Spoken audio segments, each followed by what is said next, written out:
When I mean God has anointed, God has spoken to this nation, and the leaders have heard.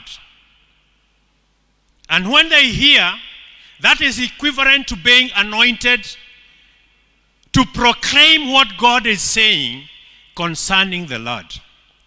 I've said before that in the 80s,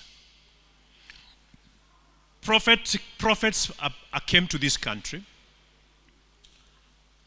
and they released prophetic messages concerning the assignments of this land in the last days in which we are in. That God has chosen Kenya as a springboard for revival. Anybody who has ever heard those words being mentioned somewhere, lift up your hands, let me see. Genesis, I have not heard. See, that's a mistake again that we are making. We do not. And this is the problem. Because this message is no longer being spoken about in churches. We are not preparing ourselves. We are not preparing the people for the assignment that God has for this country. Because God will not use trees, mountains, and valleys. He will use the people. And these people are in Kenya. And we are the people of Kenya. And that's why I say the problem is not just with the political class. It is also with us, religious leaders. Who is teaching people? Who is preparing the church for the end-time revival? Who is teaching people the matters of the kingdom of God? What are we busy doing? We are busy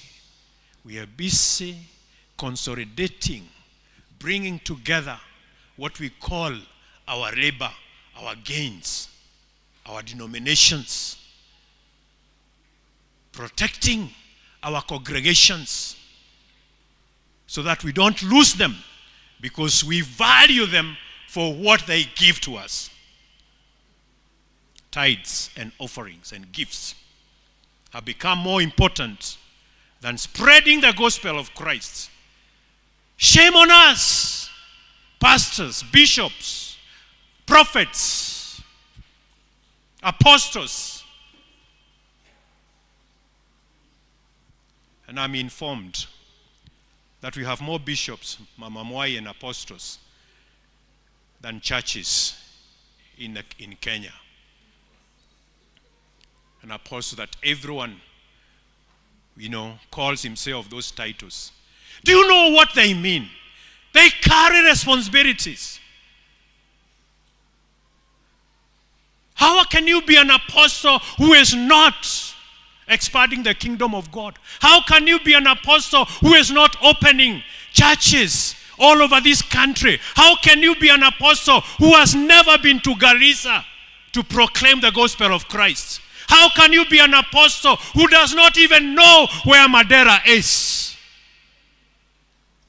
There are souls that need to hear the gospel. But you say, that's not our area. Which one is your area? And then we start blaming the politicians for things going wrong. How can it be? God created nations. Read. I don't have time now, but you can read. Acts 17, verse 26. He created nations out of one man. He created people and placed them in countries. And he said boundaries. That's what he says. You can read it. It's there. From one man, he made every nation of men. He made what? Every nation of men. That they do what? That they should inhabit the whole earth. And he determined the times set for them and the exact places where they should live. I did not write that. That God determined the times that are set for them. He determines that at this particular time, it is you and I that should be inhabiting the country called Kenya. Yes, the boundaries may have been set by colonialists, but God was behind it. We may not know what he was doing. There's a reason why we are not in Somalia, but we are in Kenya.